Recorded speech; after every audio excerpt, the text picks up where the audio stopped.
Que a vitamina D é um dos nutrientes mais importantes é um fato. Você sabe por quê? Qual é a dosagem ótima e se precisamos suplementar? Estas e outras dúvidas comuns serão respondidas hoje no Performance Nutrition Entrevista com Deilis Gonzalez, o lugar certo para aprender sobre a ciência e a prática da nutrição e suplementação com os maiores especialistas da área. Acesse nosso programa no YouTube. Lá tem muito conteúdo para vocês ficarem bem informados. Gostou do programa? Já deixa um like e se inscreve no nosso canal. Não esqueça de ativar o sininho.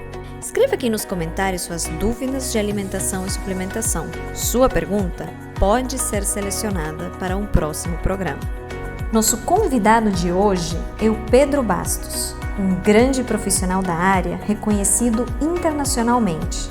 O Pedro é pesquisador na Faculdade de Medicina da Universidade de Lund, na Suécia, mestre em Nutrição Humana na Espanha, possui pós-graduações em Nutrição Clínica, em Bioquímica e em Exercício e Saúde, graduado em Nutrição na Espanha, palestrante e docente em diversos congressos e cursos de especialização e de pós-graduação em diversos países e autor de várias publicações científicas, incluindo uma revisão sobre inflamação crônica publicada na prestigiosa revista Nature Medicine.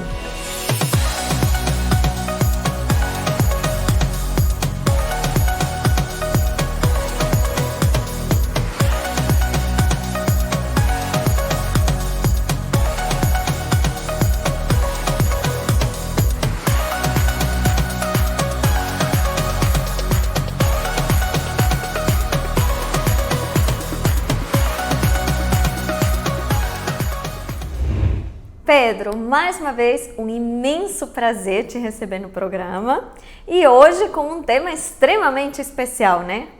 Vitamina D, que é um nutriente que a gente sabe que é extremamente importante. E aí vem então a minha primeira pergunta: por que ele é tão importante assim? Oi, Deilis, muito obrigado mais uma vez pelo convite. É um prazer estar aqui com você e com todas as pessoas que estão nos escutando. Relativamente à vitamina D, a vitamina D é importante porque quase todas as nossas células têm receptores para a vitamina D, ou nomeadamente para a forma ativa da vitamina D. Então isto significa que se as várias células do nosso corpo tem receptores para a vitamina D, significa que a vitamina D tem, obviamente, funções nessas células. E hoje se sabe que, efetivamente, a vitamina D regula múltiplas funções, inclusivamente a vitamina D influencia a expressão, ou seja, o comportamento, vamos dizer assim, de vários genes. Então, a vitamina D é uma molécula muito importante e é uma molécula com a qual nós tivemos contacto ao longo de milhões de anos. Não falamos apenas como hominídeos, falamos, inclusivamente, do nosso passado mais ancestral. Então, a vitamina D é uma molécula que tem muitos milhões de anos e que é sintetizada por vários animais e, obviamente, nós não somos exceção. Então, nós produzimos vitamina D quando nos expomos ao sol e esta vitamina D é depois uma molécula que vai influenciar várias funções. É por isso que a deficiência de vitamina D se associa a um aumento do risco de várias doenças.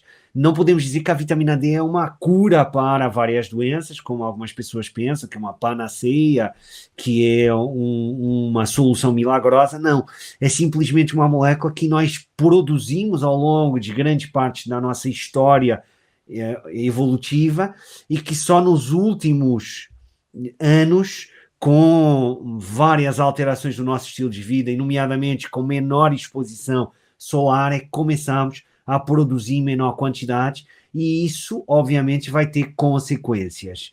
Então, nós precisamos de vitamina D para manter a nossa fisiologia saudável, vamos dizer assim. Perfeito. E a gente fala muito, você inclusive já mencionou, sobre essa questão da deficiência de vitamina D, sobre ser algo extremamente comum hoje. É algo que você se depara de fato na sua prática? E quais seriam as principais causas?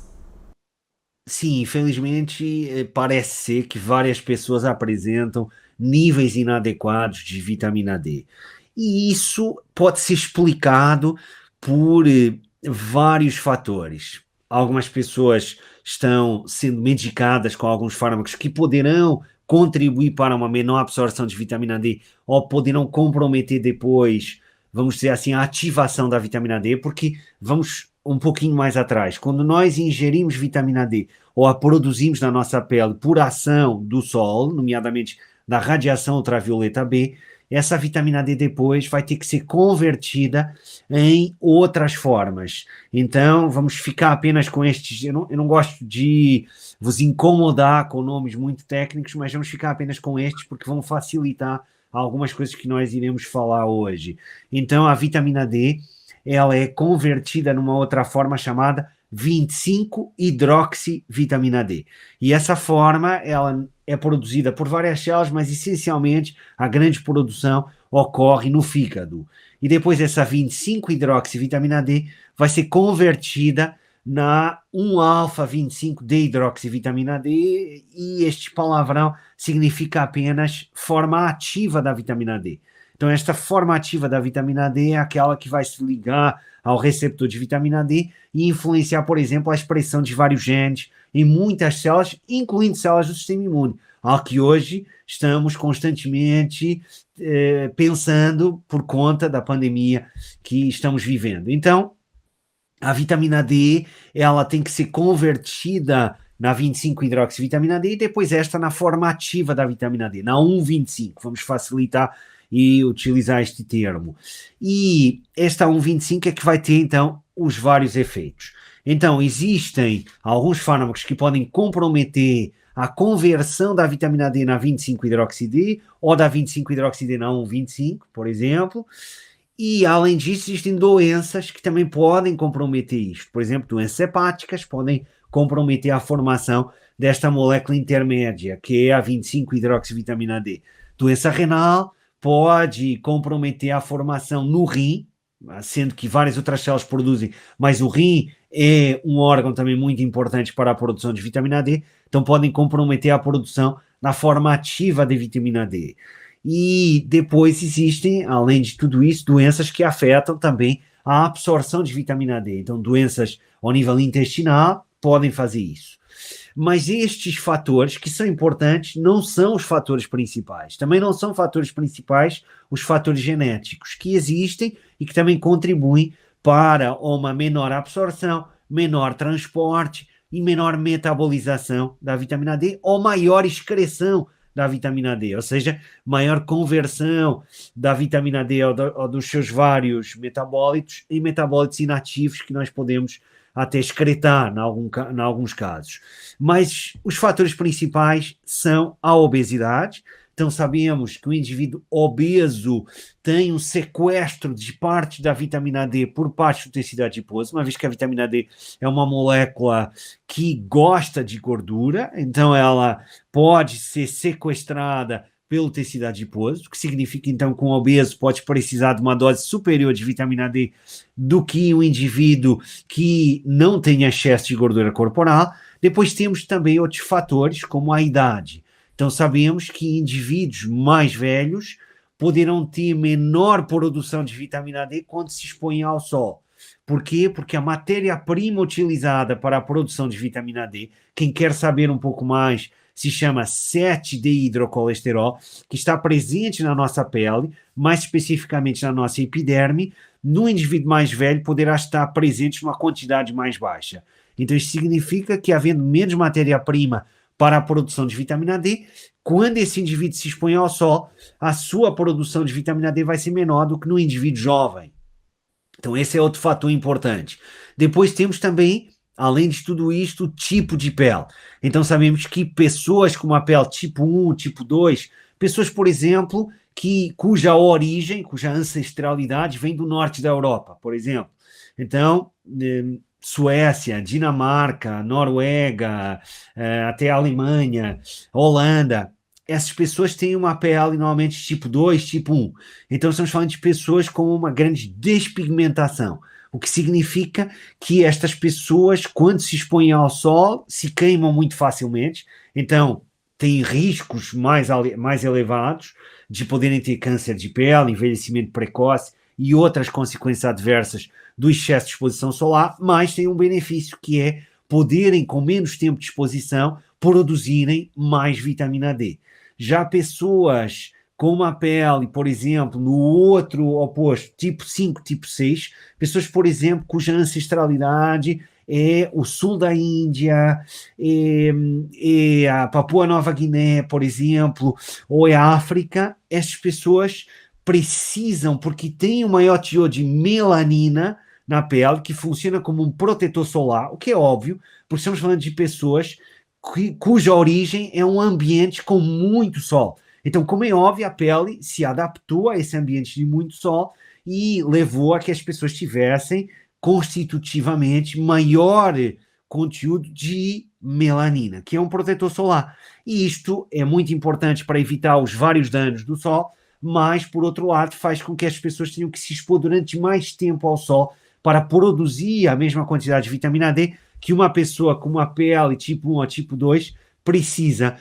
Mas quando estas pessoas estão no seu ambiente, vamos dizer assim, ancestral, estas pessoas não têm esse problema porque estão num ambiente de muito sol. Quando estas pessoas imigram para locais que se caracterizam por uma elevada latitude, que no caso do Brasil seria Porto Alegre, por exemplo, aí estas pessoas, durante pelo menos uma parte do ano, que no caso de Porto Alegre seria o inverno, elas poderão não conseguir produzir uma quantidade adequada de vitamina D, por conta do teor de melanina. Então as pessoas precisam de se expor ao sol durante mais tempo do que as outras pessoas e também aguentam mais tempo de exposição do que as outras. Então nós temos sempre que pensar que nós nos adaptamos aos ecossistemas que nós exploramos.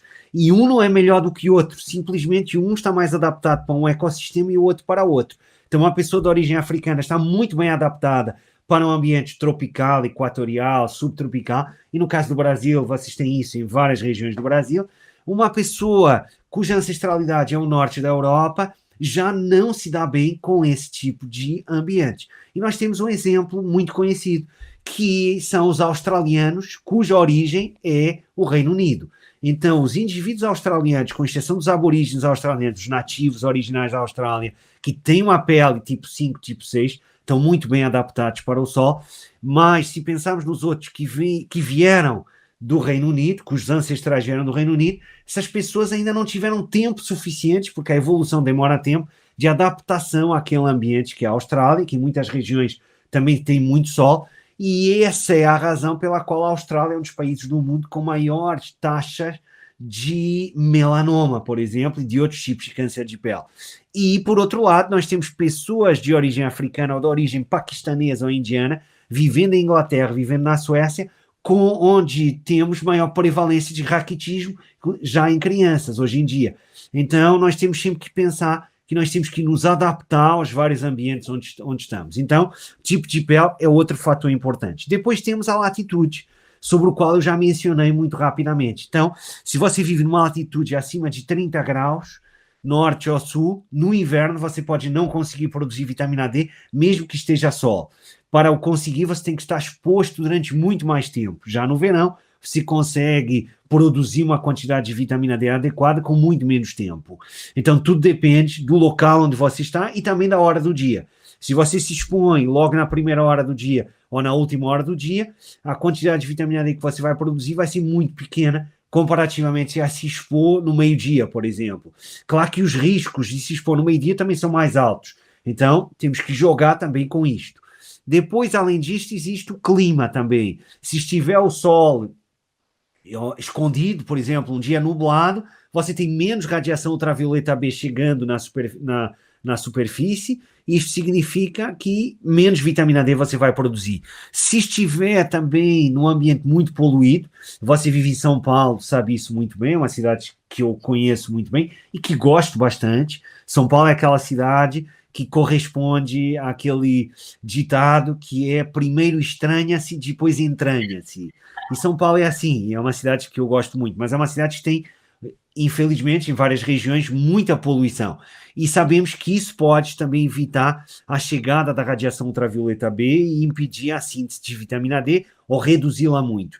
E depois existe também a inflamação, que pode também levar a que a vitamina D diminua. Então, a deficiência de vitamina D pode contribuir para a inflamação e a inflamação contribui para a deficiência de vitamina D e entramos num ciclo vicioso. Perfeito. Mais completo impossível, uma aula de vitamina D e geografia junto. Pedro, então, considerando assim, essa vasta gama, porque são muitas possibilidades que levam à deficiência e que, portanto, vão fazer com que pessoas diferentes tenham níveis diferentes por todas essas características. Considerando a importância da vitamina D e considerando o seu metabolismo, é extremamente relevante que a gente consiga medir. Qual que é a melhor forma da gente medir a vitamina D?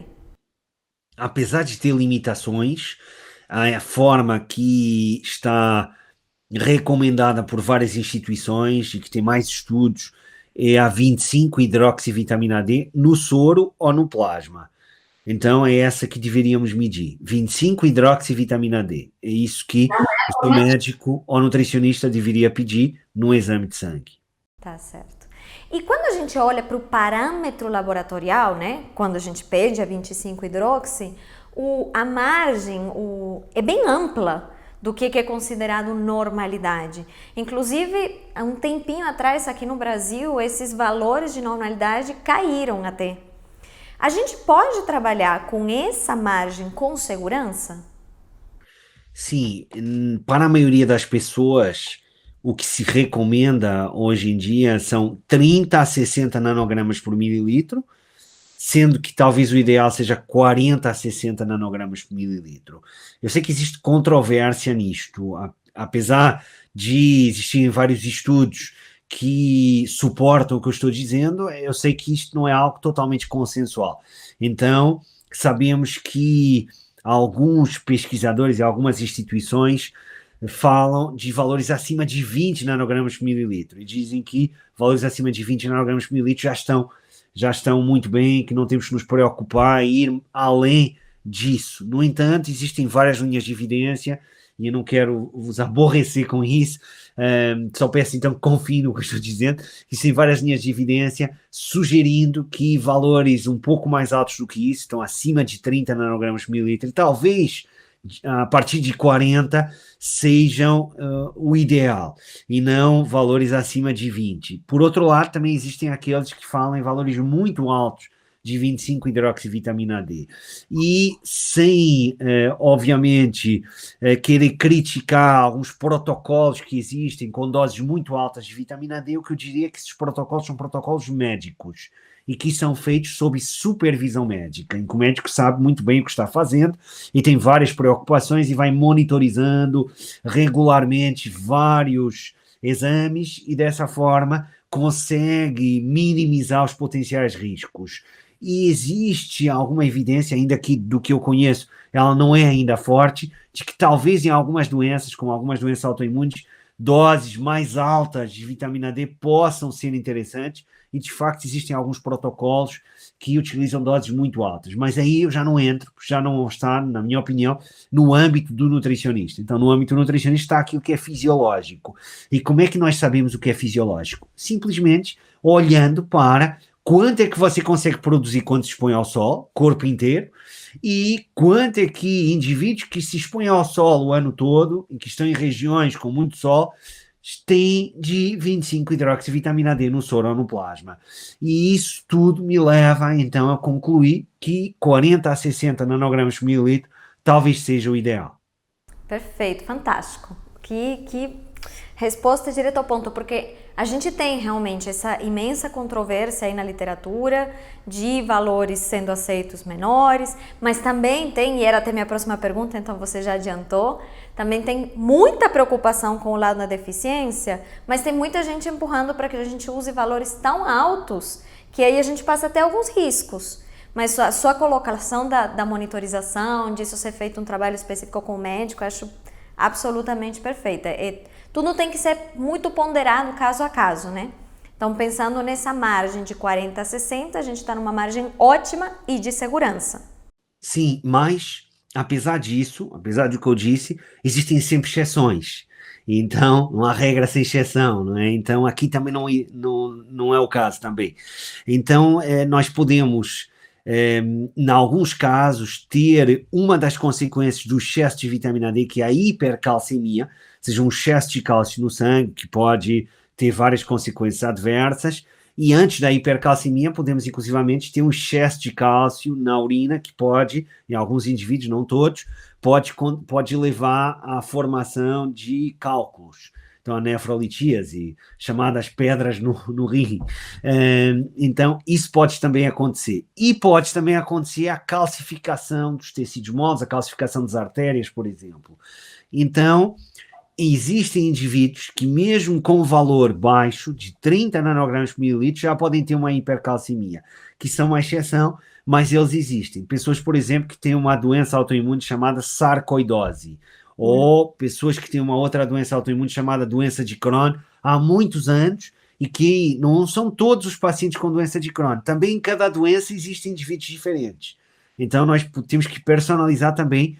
Dois indivíduos com a mesma doença não têm, nem sempre têm que ter o mesmo tratamento. A abordagem tem que ter em conta vários fatores. Existem indivíduos com doença de Crohn com uma grande deficiência de vitamina D e de cálcio também, e existem indivíduos com doença de Crohn que podem ter algo, para quem quer explorar e saber mais, podem ter granulomas, e isso pode fazer com que esses indivíduos, mesmo com doses baixas de vitamina D e valores baixos de 25-hidroxid no sangue, possam ter uma hipercalcemia. Então, nesses indivíduos, há que se monitorizar o cálcio no sangue antes de se decidir aumentar a dose de vitamina D e aumentar o valor de 25-hidroxivitamina D no sangue. Perfeito. Você falou perfeitamente, assim, toda regra tem exceção. Mas a gente pode pensar nessa regra para um indivíduo saudável. Isso, exatamente. Ótimo. E aí, como é a melhor forma de manter esses níveis ótimos de vitamina D? O que eu faço é me expor ao sol. Então, eu só tomo vitamina D no inverno. Agora estou tomando porque estamos no momento, estou em Portugal, e estamos neste momento no pico do inverno. Aliás, estamos atravessando estamos tendo umas temperaturas que em alguns pontos aqui da Europa atingiram o máximo histórico. Por exemplo, em Espanha, na Catalunha, se chegou a menos 34 graus, nos Pirineus, na montanha. Então, que foi o máximo registrado, penso eu, desde os anos 50 do século passado. Então é um máximo histórico. Aqui onde eu vivo, o mínimo são 2 graus, mas mesmo assim está frio. Então, agora, neste momento, não é um momento em que eu possa me expor ao sol e sintetizar quantidades adequadas de vitamina D, então durante o inverno me suplemento.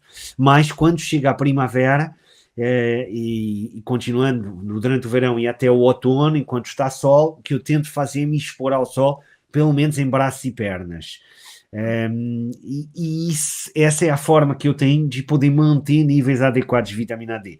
Quando não posso me expor ao sol, então, como é o caso do inverno, ou quando estou viajando para algum local onde não tenho essa possibilidade de me expor ao sol, eu utilizo suplementos de vitamina D. Perfeito. Então, a gente pode pensar em linhas gerais que quem tem a oportunidade de se expor ao sol pode ir através do sol, e nos momentos em que a gente não tem essa oportunidade, a suplementação. Isso. E não havendo contraindicação, obviamente, para a exposição solar. Existem pessoas que têm contraindicação médica, óbvio. Que eu saiba, eu não tenho, mas existem pessoas que têm, também temos que ter isso, obviamente, em conta. Claro. E quando a gente pensa por esse caminho do sol, porque você, no momento geográfico, deu muitas variáveis também relevantes, né? Da questão de manhã, noite. No caso, você está falando em expor braços e pernas. Que quantidade de tempo? Quanto que a gente consegue gerar de vitamina D?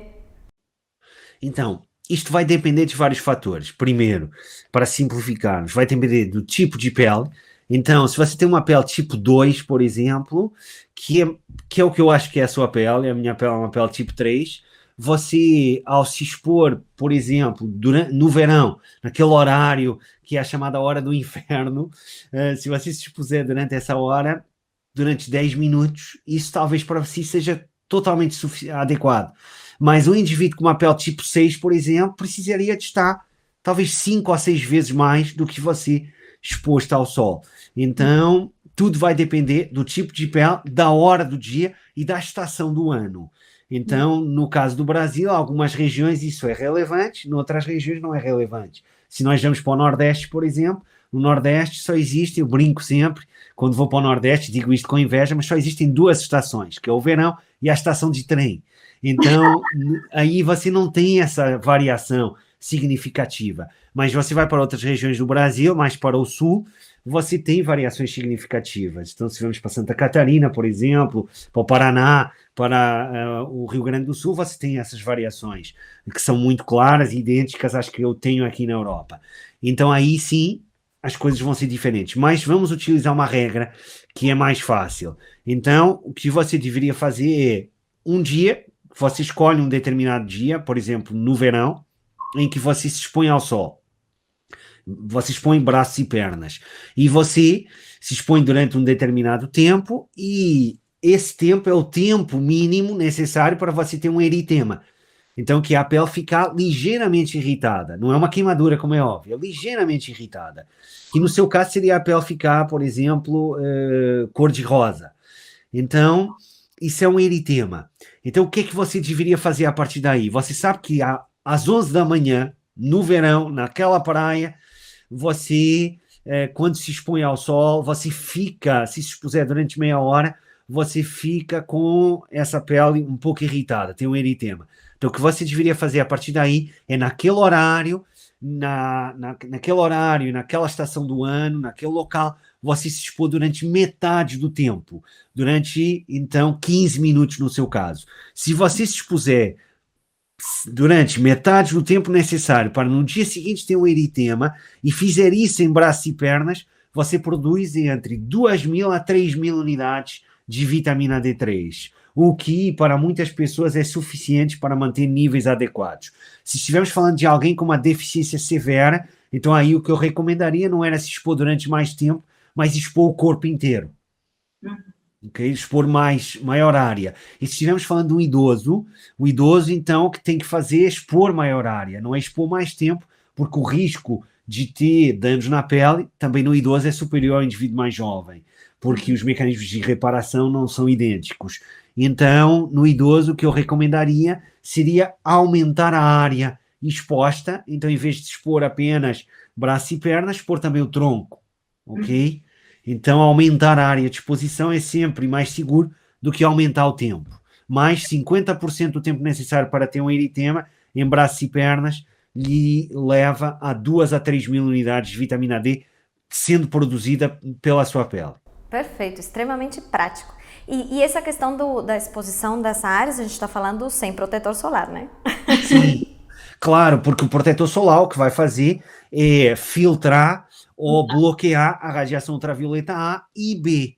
Então, se você pudesse produzir quantidades adequadas de vitamina D quando você tem um protetor solar no seu corpo, isso significa, ou significaria que o protetor solar não estaria funcionando, e o que eu aconselharia é você reclamar com quem lhe vendeu o protetor solar. Então, o protetor solar, como é óbvio, vai evitar que a radiação ultravioleta B tenha contato com a sua pele. Então, se vai evitar isso, também vai evitar para o bem e para o mal. Então, nós temos que pensar dessa forma. Claro que a maior parte das pessoas não faz o uso correto do protetor solar, e isso faz com que as pessoas consigam produzir vitamina D mesmo com o protetor solar, porque as pessoas não estão constantemente, quando estão na praia, colocando a toda hora, e existem áreas onde elas não colocam. Então é claro que existem sempre falhas, e existem danos, obviamente, induzidos pelo sol, mas também existe essa produção. Mas se quisermos ser realmente bem firmes no que diz respeito ao nosso estilo de vida, o que eu recomendaria seria: você deve se expor durante este tempo que eu referi, e a partir daí você coloca o protetor solar, coloca a roupa ou se afasta do sol. Perfeito, perfeito. E aí então, o sol é uma alternativa, mas existem momentos, por questão de viagem, por questão de período do ano, né, o inverno, que nem você falou, ou até mesmo por escolha, né, em que a suplementação se torna uma alternativa. A gente pode utilizar ela dessa forma, como uma alternativa mesmo?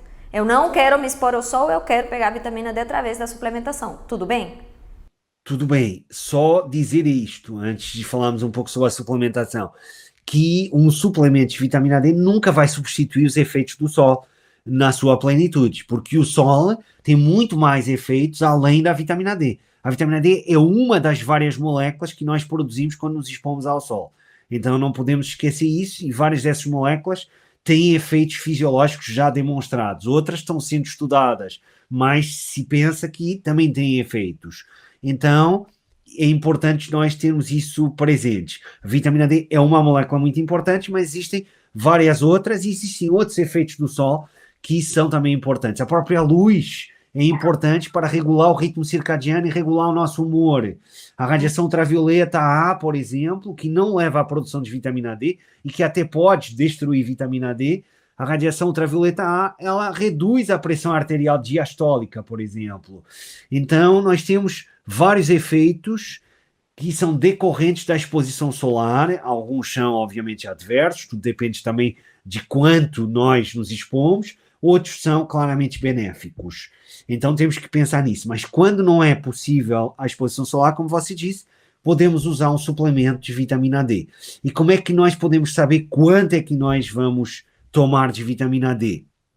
Então, nós podemos fazer desta forma. Sabemos, temos que ter algumas regras e vamos olhar para esta regra. Nós sabemos, a partir de muitos estudos, que por cada 1000 unidades de vitamina D que você ingere, a sua 25-hidroxivitamina D no sangue aumenta 6 a 10 nanogramas por mililitro. Então, por cada 1000 unidades de vitamina D3 que você ingere, a sua 25-hidroxivitamina D3 no sangue aumenta 6 a 10 nanogramas por mililitro. Agora, vamos imaginar que você quer chegar naqueles 40 a 60 nanogramas por mililitro. Então, o que é que você tem que fazer? Você tem que saber qual é que é o seu valor. Então, isto é como um GPS, é como o Waze. No Waze, para você saber qual é o caminho que você vai percorrer para chegar a um determinado destino, você tem que saber o endereço para onde você quer ir, mas também tem que saber qual é o endereço onde você está.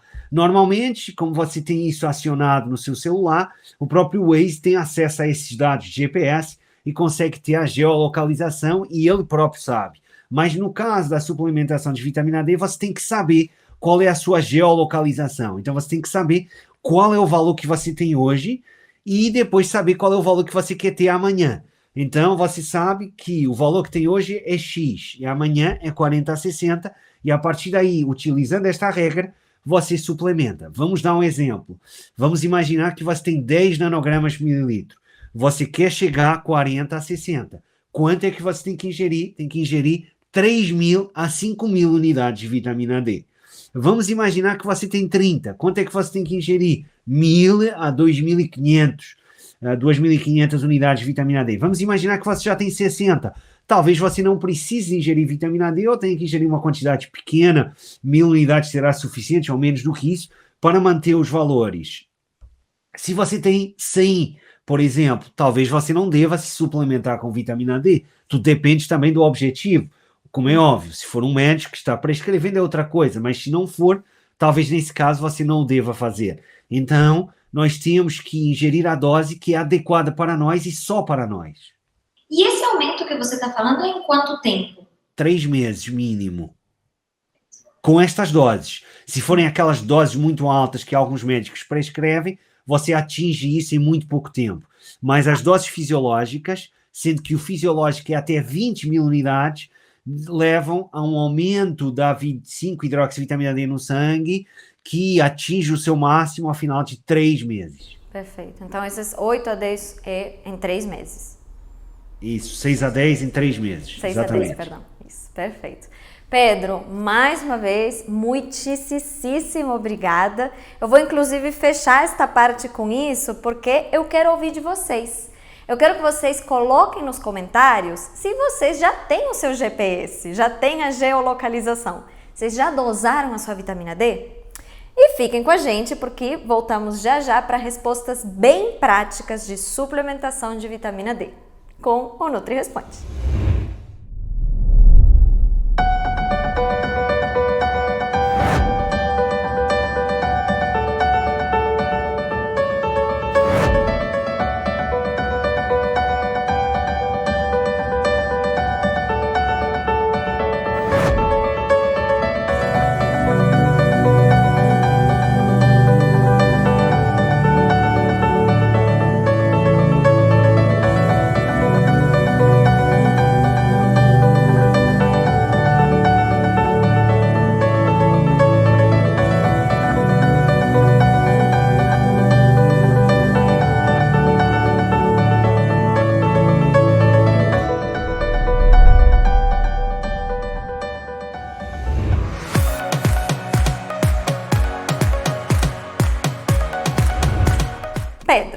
hoje a Nutri Responde a gente tem um programa super especial, a gente tem a brincadeira do Saúde em 5 minutos.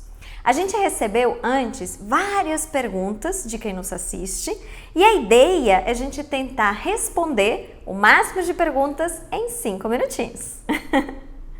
Pronto? Então vamos lá. Primeira pergunta. E essas aqui, o pessoal mandou perguntas focadas basicamente na suplementação mesmo. Então são perguntas bem práticas, bem objetivas de suplementação. Vamos lá. Começa o cronômetro. Faz diferença suplementar vitamina D em cápsula ou gota? Sim, faz. Sabemos que em gotas, numa solução lipídica, a absorção é superior do que numa cápsula seca, vamos dizer assim. Perfeito! É melhor consumir em jejum ou com alimentos? Com alimentos, já existe alguma evidência que a diferença num estudo, por exemplo, foi de 50%.